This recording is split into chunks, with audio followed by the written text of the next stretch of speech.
Bonjour à tous. Voilà, j'ai récupéré ma voiture. Alors, il y a 2 jours, oui, j'ai fait une vidéo sur l'évangélisation pour qu'on soit tous encouragés à aller vers les autres. Et en fait, j'ai un ami qui m'a fait une remarque, mais constructive, hein, je veux dire quelque chose de bien, quoi.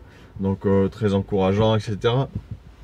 Mais dans sa remarque, donc il disait, mais c'est vrai que le mieux quand même, c'est d'aller 2 par 2 pour évangéliser. Et en fait, c'est quelque chose que j'ai souvent entendu dans les églises. Et en fait, pour moi, c'est quelque chose qu'on dit, qu'on enseigne, mais qui n'est pas la parole de Dieu. Qui est, c'est comme si on prend 1 ou 2 versets et puis on en fait une généralité, alors que c'est pas le cas. Et du coup, cette généralité qu'on a créée, finalement, qui devient une religiosité, hein, c'est-à-dire quand on va évangéliser, il faut y aller 2 par 2, parce que là, mon ami lui dit, il est préférable d'aller 2 par 2. Mais il y a des gens, ils vont dire, il faut y aller 2 par 2, ou ne pas y aller. Et dans ce cas-là, si on n'est pas 2, eh ben, l'œuvre du Christ ne se fait pas. Et ça devient gênant. Alors, c'est pas un enseignement que je donne, moi je suis pas à donner des enseignements ou quoi, mais je pose des questions et des réflexions, je dis ce que je pense en fait, tout simplement. Voilà, alors ce que je pense, c'est que effectivement Jésus a envoyé ses 12 apôtres une fois, 2 par 2, et il a envoyé 70 disciples une fois, 2 par 2.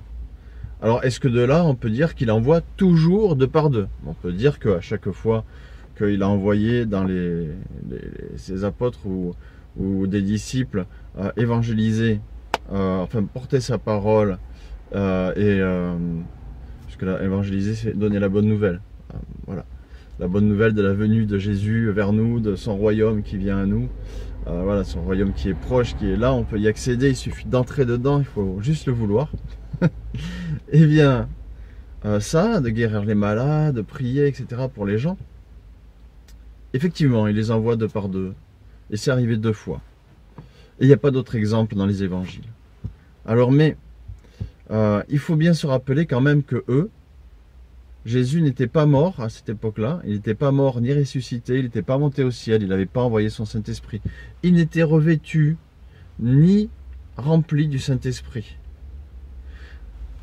Ils étaient 2 par 2.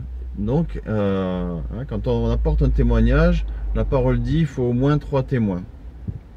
Là, ils allaient témoigner de Jésus. Bon, ils allaient 2 par 2, ils n'allaient pas à 3, ils allaient 2 par 2. Aujourd'hui, quand je vais témoigner dans la rue, que je vais parler aux gens, j'ai l'Esprit Saint, parce que j'ai reçu le Saint-Esprit. Donc, je suis accompagné par le Saint-Esprit, par Jésus et par le Père. Par le Fils et le Père. Je ne suis pas seul, on est au moins 4. Vous voyez ?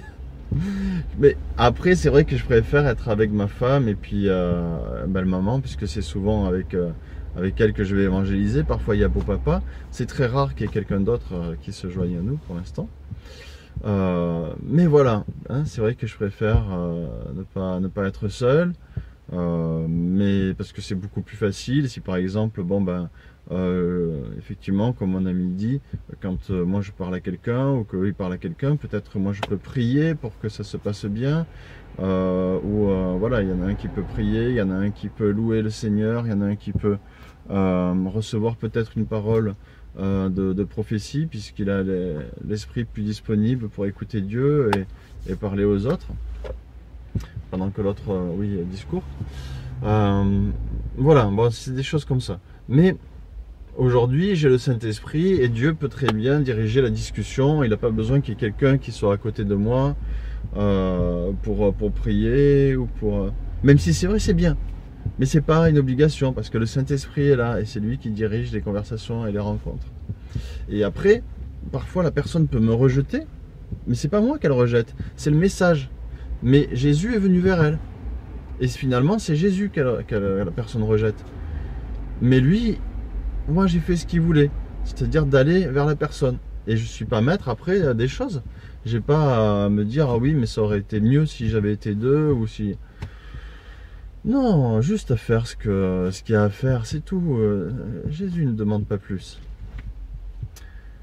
Alors, pour étayer, quand même, bibliquement, il faut voir ce qui se passe après la résurrection de Jésus et après qu'il soit monté au ciel, après que son esprit ait été répandu parmi ses disciples et ses apôtres. Alors là, on voit Philippe qui va aller évangéliser un Éthiopien tout seul. On voit l'apôtre Paul qui va aller évangéliser à Athènes tout seul. On voit Étienne qui va aller évangéliser, également faire des miracles tout seul. Ça lui aura coûté la vie d'ailleurs, mais c'est pas parce qu'il était tout seul que ça lui a coûté la vie. Ils auraient été 3-4, ils auraient été 3-4 lapidés en fait. C'est juste ça quoi. Mais il a été tout seul, et il était convaincant. Oui. Je pense que j'ai tout dit sur le sujet. Voilà, donc même si vous êtes tout seul, ne croyez pas que vous ne pouvez pas aller. Parce que aller à deux, c'est bien. Si vous pouvez aller à deux, c'est super, allez-y. Si vous pouvez aller à trois, allez-y, c'est encore mieux. Mais si vous pouvez y aller tout seul, mais c'est super. Et ne craignez rien parce que Dieu est avec vous, c'est lui qui vous accompagne. Sur le côté avec le Fils, le Père, le Saint-Esprit.